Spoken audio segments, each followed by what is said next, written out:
Una charla para entender lo que está pasando. Esta es la conversación de hoy en Turno AM.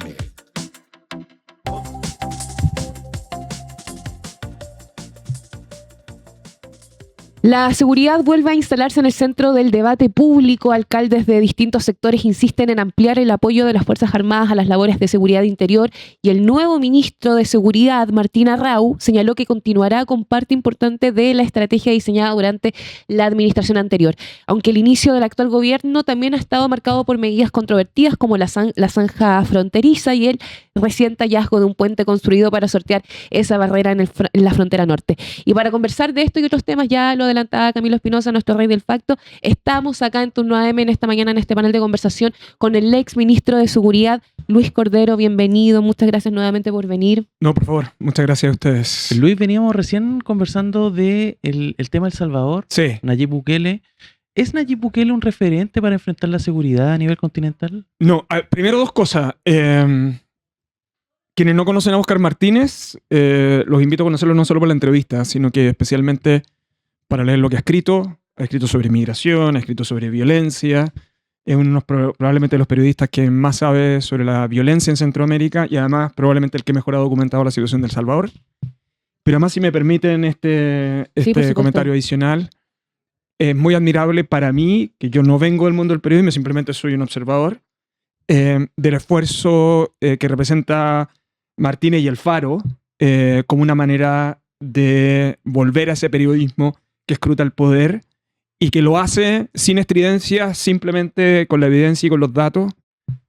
Si tienen la posibilidad de no solo ir al lanzamiento del libro, sino que de escucharlo y de leer las cosas que he escrito, me parece que es muy relevante, no solo por lo que representa hablar del Salvador, sino que también lo que representa el oficio del periodismo en democracia, ¿no? Permítanme ese pequeño desliz porque creo que han tenido una entrevista de una de las personas que me parece que es bien admirable lo que ha hecho para el periodismo en América Latina. Dicho eso, yo creo que hay que tener mucho cuidado todos los especialistas en Chile y en buena parte de los países del mundo.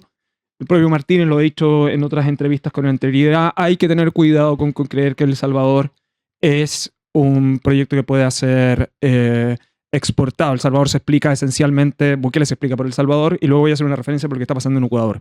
Dos razones que están ahí. La primera es un conflicto armado que viene de la guerra civil y un sistema de pandillas que además funcionaba sobre la base de estructuras muy jerarquizadas en el fondo, ¿no? Entonces, El Salvador es una combinación de poderes concentrados y por lo tanto prácticamente una dictadura, ¿no? Lo que hace es desmontar la democracia dentro de su sistema con un mecanismo de organización criminal basada en pandillas, son muy violentas, pero muy jerarquizadas, y por lo tanto con soluciones de mano dura, pero también de negociación encubierta con este tipo de bandas que ha tenido un impacto, ¿no? En América Latina, países, en el caso del presidente Noboa, en Ecuador ha sido probablemente el más explícito. Sin embargo, ese es un buen ejemplo de que la receta Bukele no funciona porque es en un contexto muy distinto. La diferencia en el caso de Ecuador es que Ecuador había desarrollado organizaciones criminales principalmente por el contexto en el que está, que es que tiene sus puertos como estructura logística muy relevante para la exportación de droga. Los efectos que tuvo el combate al narcotráfico en Colombia implicó el desplazamiento de ese lugar.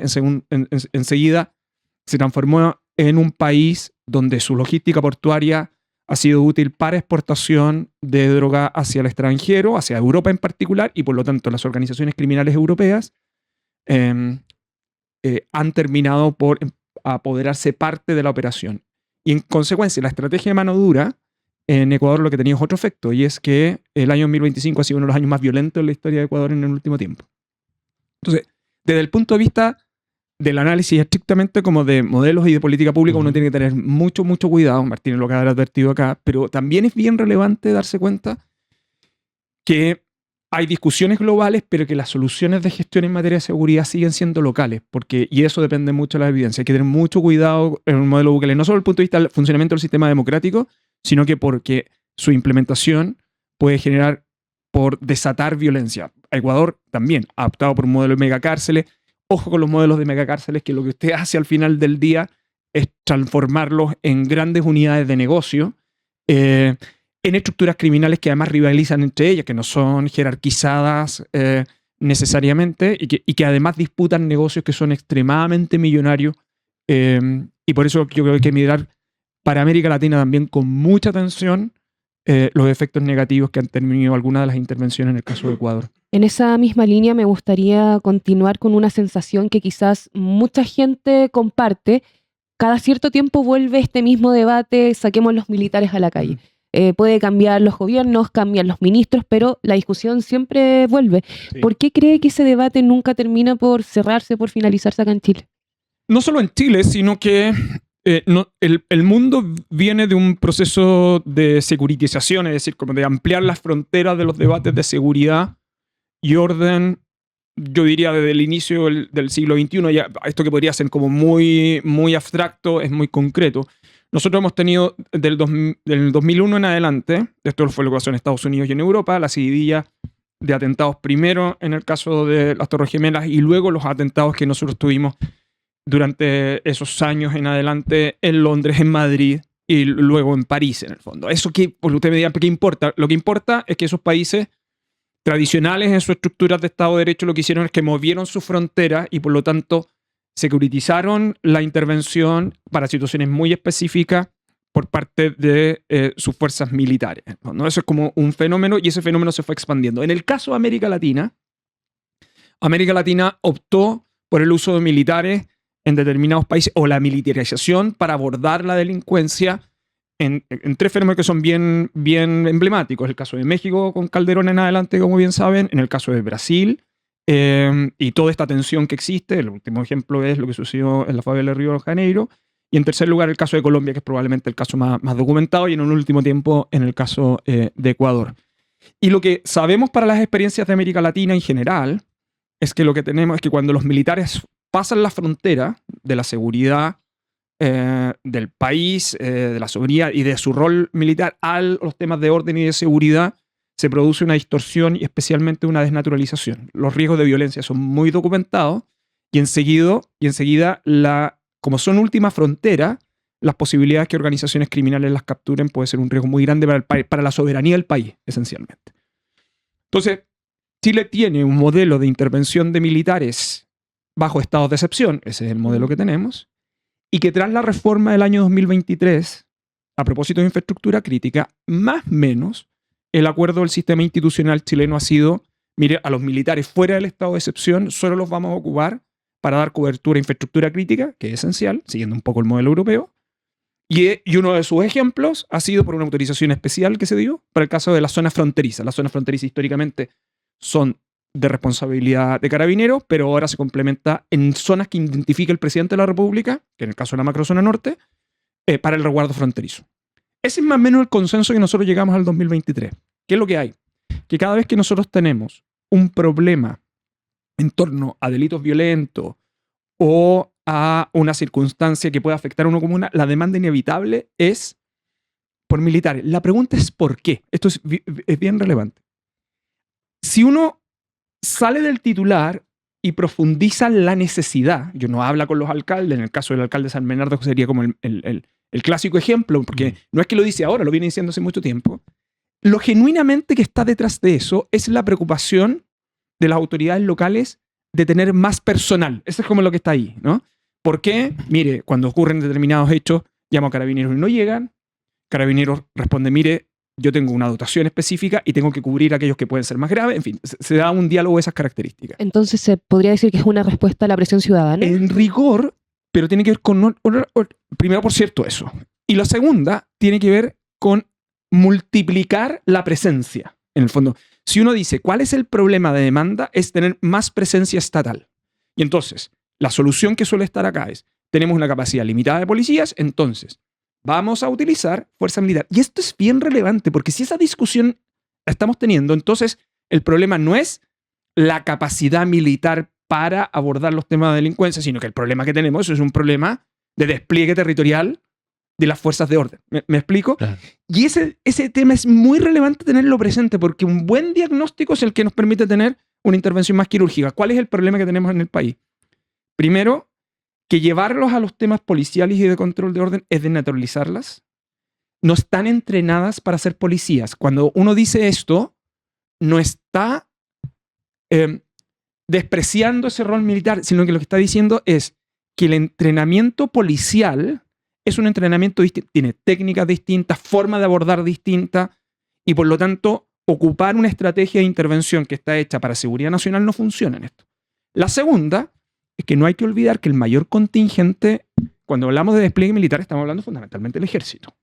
Y su despliegue fundamental depende de la conscripción, no de soldados profesionales. Entonces, los riesgos son muchos, el problema tiene que ver con aumento de capacidad de presencia y por lo tanto lo relevante es que tratáramos de responder esta pregunta adecuadamente, porque de lo contrario, si esto es así, entonces la demanda por militares es tener más personal estatal en la calle, que no es lo mismo que tener a las fuerzas militares en la calle. Y esa distinción, que pareciera ser sutil, es la más relevante, porque entonces el gran desafío que tiene el país es tener estrategias de despliegue policial y presencia más que recurrir a las Fuerzas Armadas. Luis, ¿y le parece correcta en ese sentido la posición que ha tenido el presidente Kast? Porque él le cerró la puerta a esa posibilidad justamente por estos mismos argumentos, pero también está la discusión que ocurrió en el estallido y que ha ocurrido también en ciertos momentos de nuestra historia, que cuando también el ejército en particular le piden este tipo de despliegues, ellos siempre piden a cambio garantías. Sí. Porque la acción, evidentemente, militar no es la misma que la acción policial y ellos están entrenados para liquidar a un cierto enemigo y eso en ciertos contextos puede ser complejo. ¿Le parece correcta la posición del presidente? A mí me parece correcta la posición del Estado de Chile. Yo creo que el presidente Kast lo que ha hecho es un poco ocupar la política que ha tenido el Estado de Chile en los últimos años. Y por eso yo recuerdo la reforma, vuelvo sobre esto, la reforma constitucional de los 2023, porque si para algo sirven las reformas constitucionales del último tiempo es para explicar cuál es el pacto más o menos al que llegamos. Implicó darle protagonismo a las Fuerzas Armadas. Hoy día las tenemos ocupadas en frontera. Está el proyecto de ley de infraestructura crítica, aunque la regla constitucional permitiría que existiera ese despliegue hoy día. Entonces yo creo que hay que ser bien cuidadoso, no solo por el riesgo que implica para la población civil, no solo por el riesgo que implica para los propios funcionarios, los miembros de las Fuerzas Armadas, sino que esencialmente para abordar adecuadamente los temas de seguridad. ¿Y por qué? Y vuelvo sobre la entrevista de Martínez. Si hay algo para lo cual sirve, entre otras cosas, yo creo que el gran mérito de la documentación que ha hecho Martínez es cuidado, porque ¿cuál es la estrategia del Estado de Chile? Esto es del Estado de Chile, no solo del gobierno, del Estado de Chile en los últimos años en materia de seguridad. Chile ha seguido una estrategia para abordar la criminalidad, los temas de seguridad y esencialmente las estructuras de organizaciones criminales complejas, fortaleciendo el Estado de Derecho. Eso es lo que hemos hecho. Modificamos el Código Penal, el Código Procesal Penal, se crearon nuevas instituciones, se fortaleció el Ministerio Público, se creó la Fiscalía Supraterritorial, se fortalecieron las capacidades investigativas de ambas policías. ¿Chile ha tenido éxito? Chile ha tenido éxito en esto. Yo sé que estamos en los delitos de sangre y que generan mucho impacto público, tienen una consecuencia bien relevante para las personas, para todos, porque a todos nos violenta, pero no hay que perder de perspectiva el largo plazo. ¿Chile ha tenido buenos resultados en eso? La respuesta es sí. Es decir, la estrategia de Chile, a diferencia del resto de América Latina, ha sido fortalecer el Estado de Derecho, hacerlo más probablemente mucho más riguroso, entregar recursos, y lo que antes podíamos nosotros demorarnos muchos meses en investigar o años, hoy día el Ministerio Público y las policías tienen capacidad de tener resultados en poco tiempo. El ejemplo del trabajo de Héctor Barros, su equipo en ECO, y lo que desarrollaron además otras fiscalías para poder tener información precisa sobre el Tren de Aragua y cómo Chile entrega esa información al resto de los países, incluyendo Estados Unidos, es un activo del Estado de Chile, ¿no? Y yo creo que en eso hay que persistir, porque la estrategia de Chile para abordar los temas de seguridad es fortalecer sus instituciones en el contexto del Estado de Derecho y no dejarse llevar necesariamente por el simple uso de la fuerza al margen de esas reglas. Y yo creo que ahí está el gran activo y uno tiene que tener cuidado con el canto de sirena, y por eso Chile tiene una regulación prolífica del último tiempo, y el gran desafío que tenemos ahora es gestión del Ministerio de Seguridad, gestión del Ministerio Público, de las policías. Nos faltan algunos aspectos en el ámbito del ecosistema institucional que tendríamos que seguir abordando. Por ejemplo, en agosto entra en vigencia la Ley de Seguridad Municipal, que va a abrir otra nueva discusión. Y yo creo que ese es el camino que Chile optó y del cual yo creo que es conveniente persistir. Creo que en gestión podemos todavía mejorar mucho más. Hubo una imagen que cruzó todo Chile. Se construye una zanja y después aparece un puente para pasar Sí. por encima. ¿Esa imagen resume los límites de las soluciones simbólicas? ¿Qué opina usted? El puente, yo sé que, sobre todo cuando se construye el relato y la comunicación, está la zanja y está el puente y eso pareciera resumir el relato de todo. Pero en la macrozona norte, el Estado tiene desafíos permanentes. En la macrozona norte, el principal desafío que tiene el Chile hoy día no son los temas de migratorios. Los temas de migración irregular viene bajando bien sustancialmente y de hecho los primeros meses de este año se ha sostenido esa baja. Recuerde que la migración, los niveles de migración están muy asociados a las crisis que pueden existir en el entorno, por eso hay que tener cuidado, no solo por el terremoto de Venezuela, sino que también la forma en que se lleva a cabo la nueva administración en Colombia. En fin, Chile tiene que estar muy pendiente de conflictos regionales porque la diáspora venezolana es fruto de una crisis política y que tuvo todo el continente. Entonces, dicho esto, nuestras cifras en materia de migración siguen a la baja, pero el gran problema que tenemos en la macrozona norte es contrabando. Y como tenemos una frontera muy porosa, las estrategias para abordar eso tienen que ver desde inhabilitar caminos hasta estrategias de tecnologías en la zona. El país ha invertido en los últimos años mucho en tecnología en la macrozona norte. Entonces, yo haría bien esa distinción porque el Estado hace esfuerzos, pero, por cierto, los negocios lucrativos en las zonas fronterizas son muy altos para las organizaciones y siempre vamos a tener muestras de estas características, pero creo que no hay que perderse. El principal problema que nosotros tenemos en la macrozona norte es contrabando o el uso de rutas para ocupar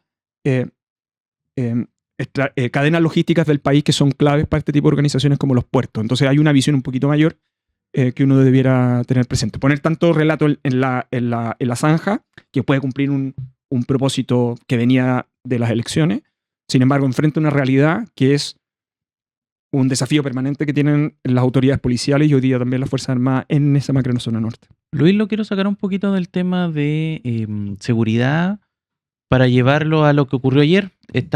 ¿Cierto? Hubo es ya el tercer reporte de esta auditoría que está realizando el gobierno en esta materia. Y hay digamos, la cifra es, la tenía acá, se me fue, 1.4 billones de pesos, billones de pesos que se habrían entregado a fundaciones y fundaciones no las habrían rendido. Sí. Y esto en distintas carteras, enumeraron. Entiendo que seguridad, me imagino yo, porque hay poca transferencia. Claro, no aparecía dentro del detalle.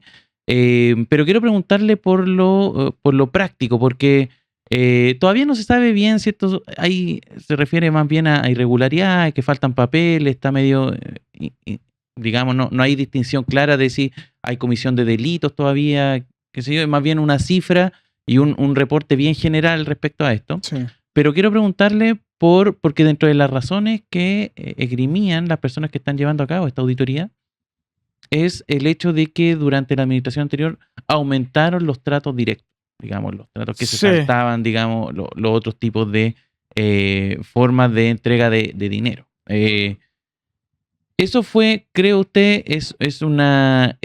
estamos ante qué? Porque habían algunos personeros de la oposición que hablaban de cortina de humo, otros que hay que tomárselo con más seriedad y hay que esperar más resultados. ¿Qué piensa usted de esto que ocurrió? Sí, yo creo que hay que hacer dos distinciones. Uno es el tema de auditoría sobre transferencias y otro son los temas de contratación directa. Lo segundo, de contratación directa, simplemente para verlo brevemente, son contratos en general. Y claro, la legislación chilena dice que tiene que ser excepcional y justificada. Y hay siempre un indicador, porque que mira con precaución cuando tengo un sector que tiene mucho trato directo. Ahora, eso se puede explicar por una serie de razones, por ejemplo, ¿no? Ahí pueden haber contratos directos que están asociados a peritaje y por lo tanto hay una persona que está haciendo eso. Entonces hay que tener mucho cuidado en eso, pero ese es el tema de compras, ¿no? O sea, ahí hay un tema, yo creo que el grueso tiene que ver con el tema transferencias, que es distinto a este, que está destinada a organizaciones sin fines de lucro, donde hay de distinta naturaleza. Y ahí entiendo que el gobierno habló de 4 sectores, donde estaba agricultura, Sí. salud, educación. Ojo que... Energía, deporte, energía, agricultura y salud. claro, y lo que hay es que en algunos de esos sectores usted ocupa agencias que están abajo, pueden ser públicas o privadas, para hacer transferencia de recursos. ¿Por qué el Estado eso? En general lo que tiene son incentivos de fomento, o bien porque el Estado está ocupando ese tipo de organizaciones también para poder realizar algún tipo de prestaciones. Ignacio Irarrázaval, que está en el Centro de Políticas Públicas de la Católica, ha advertido bien que hay que tener cuidado con esa cifra, y yo llamaría también al cuidado, porque en general en las transferencias, en las rendiciones posteriores, siempre usted tiene problemas de 3 tipos. Uno de tiempo, no necesariamente las transferencias, las rendiciones se hacen en los tiempos estimados. La segunda es que hay transferencias que se ejecutan y la documentación puede estar incompleta. Es un tema clásico. De hecho, parte de los costos de administración de una transferencia, que es un problema para este tipo de instituciones, se da en contratar personal administrativo para rendir adecuadamente al Estado, entre otras porque la Contraloría ha ido subiendo las exigencias de esas rendiciones. Por lo tanto, usted puede tener un papel que no se ajuste al formato que le requiere y aparece dentro de estos objetados. Y lo tercero es que el Estado puede tener algún tipo de observaciones. Por ejemplo, usted me está rindiendo un gasto que no me queda claro si está dentro o no está dentro de la transferencia. Entonces, uno tiene que tener mucho cuidado, porque cuando uno da esa cifra, yo creo que esa cifra está muy asociada al hecho que hay transferencias que pueden tener algún tipo de observación, que no es lo mismo decir que están 1.4 billones de pesos están asociados a transferencias ilícitas. Entonces, ¿por qué es tan complejo? Primero, por el mensaje público, y en segundo, porque probablemente esto tiene que ver con temas de gestión. Ahora, ¿cuál es el efecto que puede provocar esto? Que ya lo saben por situaciones anteriores. Que usted siga aumentando las exigencias y lo que hace es que eso comienza a estrangular a entidades privadas que colaboran con el Estado. Aquí hay no solo instituciones que reciben fomento, sino que el Estado opera a través de ellas. Ya lo tuvimos con el caso Fundaciones, donde tenemos, por cierto, ilícitos y delitos, implicaron aumentos muy significativos de exigencia y de rendición que tienen un impacto en entidades que subsisten sobre la base de esto y que hacen las cosas bien. Por eso yo cito la advertencia de Ignacio Irarrázaval, porque el Centro de Políticas Públicas, además de la Católica, tiene un observatorio sobre la gestión de sociedad civil, y esto ha tenido un impacto muy relevante en eso. Entonces uno tiene que ser cuidadoso en cómo transmite esta información por las consecuencias que puede tener en la sociedad civil. Entonces una auditoría detecta problemas, pero eso no significa automáticamente corrupción, ¿cierto? No. Entonces, ¿cómo evitar que todo eso termine en el mismo saco? Es que es un problema de cómo usted tiene fragmentado y polarizado el debate público, ¿no? Es lo mismo que pasa con los informes de auditoría de la Contraloría. En el caso de los niños de Haití creo que es el mejor ejemplo. Las entidades profesionales de auditoría, en el caso de la Contraloría, el Consejo de Auditoría, descansan sobre procesos de observación y formulación en muchas ocasiones que requieren de plazos de adecuación. Y muy específicamente, algunos podrán ir a delito y en otros podrán terminar en juicios civiles. Yo solo quiero entregar un dato para que las personas que nos ven lo tengan claro. Chile tiene un régimen tan estricto para los funcionarios públicos a cargo de las transferencias de recursos que responden con su patrimonio personal. Entonces, si aquí hay alguna de estas rendiciones que es incompleta, pero no es constitutiva de delito, lo que podemos terminar en un juicio de cuentas contra un funcionario que va a ser demandado personalmente y va a tener que responder con su patrimonio. Entonces, gestionar fondos públicos en Chile para un funcionario es una responsabilidad muy grande y tiene consecuencias muy directas. Entonces, por eso uno tiene que tener mucho cuidado en esto. Lamentablemente, las instituciones a cargo de su ejercicio profesional, como el Consejo de Auditoría o lo que hace la Contraloría, no tienen cómo controlar las dinámicas del debate público. ¿Considera que Contraloría tiene dientes suficientes? ¿En Chile? A ver, yo diría que si hay una institución que va a cumplir 100 años el próximo año. Sí. Y una de las razones que explica que Chile tenga bajo índice de corrupción, aunque seguimos teniendo, es la forma y modo en que en 100 años la Contraloría ha disciplinado a la administración pública chilena. Tiene dientes suficientes, y no solo diría tiene dientes suficientes, hay algunos que consideran que dientes excesivos. Porque lo explico brevemente. La Contraloría tiene capacidad para controlar la legalidad, cómo actúa formalmente la administración, en fin, y tiene capacidad para ver cómo gestiona los fondos públicos. Se lo digo en los siguientes modos, sin que esto suene propaganda. La Contraloría es única, grande y nuestra. Lo demás ustedes lo llenan. No hay otra Contraloría en el mundo con las atribuciones que tiene en una mano concentrada la Contraloría chilena. Y por eso parte de su reputación descansa en la forma en que ejerce sus acciones.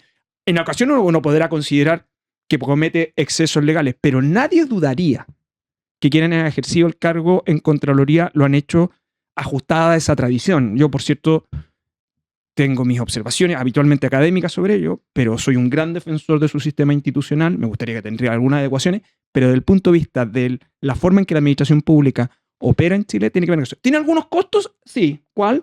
En que la administración pública, que es muy heterogénea, puede ser mirada de modo muy homogénea. Puede tener impacto en innovación, todo lo que usted quiera. Pero la manera en que Chile resguarda la ley y los fondos públicos, en buena parte se debe al desarrollo de esta institución. Entonces yo sería muy cuidadoso. Con la Contraloría pasa algo como con otras instituciones, porque con la Contraloría más. Cuando me da la razón es buena, cuando no me da la razón es mala. Eso. Y eso significa que hace bien la pega en general, ¿no? ¿Le gusta el estilo Dorothy Pérez en lo particular? Se lo pregunto porque han habido observaciones. En cierto modo, usted también las deslizó como en el sentido de que como que va un poco al límite de la atribución. Esa es la tradición histórica de la Contraloría. Mire, no hay Contralor desde que nació la Contraloría que no hubiese tenido problemas con el Ejecutivo. Cuando la Contraloría se transformó en una autonomía constitucional en el 43, siempre ha sido los contralores han sido incómodos para los gobiernos. Siempre. O sea, yo no, en la historia de la Contraloría, no da la lata ahora, pero el caso más emblemático era Humérez, que era contralor, lo nombró el presidente Frei Montalva, estuvo con el presidente Allende, que tuvo una tensión muy fuerte con la Contraloría, y asumió, y estuvo ejerciendo en dictadura. Cuando Pinochet quiso hacer su consulta pública porque lo devolvieron desde fuera, el contralor Humérez le representó y le dijo: usted no puede convocar a un plebiscito. Pinochet lo que tuvo que hacer es apurar su expediente de jubilación. O sea, no fue capaz, no tenía capacidad de tocar a la Contraloría por la importancia que tenía. Por cierto, aceleró su expediente de jubilación. Don Héctor Humérez jubiló, nombró por unos meses a Sergio Fernández, timbró el plebiscito y luego se fue. Lo que quiero decir con esto, y si uno ve de los 3 contralores externos que hemos tenido, que es primero Ramiro Mendoza, después Jorge Bermúdez, y los 3 últimos, incluyendo Dorothy Pérez, siempre se le han hecho la misma crítica, que es personalista. Y hay otra cosa que es particular, cuando hacen bien, hay algunos que los elevan a candidatos presidenciales. Pasó con Mendoza, pasó con Bermúdez, hay algunos lo han deslizado con Dorothy Pérez. Eso significa que en general han hecho muy bien su trabajo. Y un último comentario sobre Dorothy Pérez. No solo es la primera contralora mujer en una galería de contralores solo compuesta por hombres, es la contralora del centenario. Y su especialidad es la auditoría. Y yo soy de aquellos que considera que parte de la estabilidad del sistema institucional se debe a la Contraloría, con las cosas buenas y también con las cosas malas que pueda tener. Entonces yo sería muy cuidadoso en este juicio a las formas de Dorothy Pérez. En rigor lo que llevan es las formas al ser contralor. Y yo creo que es parte del perfil del cargo. ¿No? Yo siempre me preocuparía si un gobierno no tuviese problemas con la Contraloría. Y yo creo que todos los gobiernos entienden que es el rol institucional y creo que es la sanidad del sistema institucional chileno en eso. Exministro, queríamos agradecerle por acompañarnos en esta mañana. Luis Cordero, exministro de Seguridad, que nos acompañó acá en Turno AM. ¿Algún otro mensaje que le gustaría dejar? Sí, simplemente, ustedes han hecho una gran entrevista previa, que es el caso de Oscar Martínez, y los que puedan, o leen sus libros, o vayan a alguno de sus lanzamientos de estos días, porque reivindica el periodismo, pero también la reflexión profunda sobre la seguridad y la democracia. Muchas gracias, Luis Cordero. Muy bien.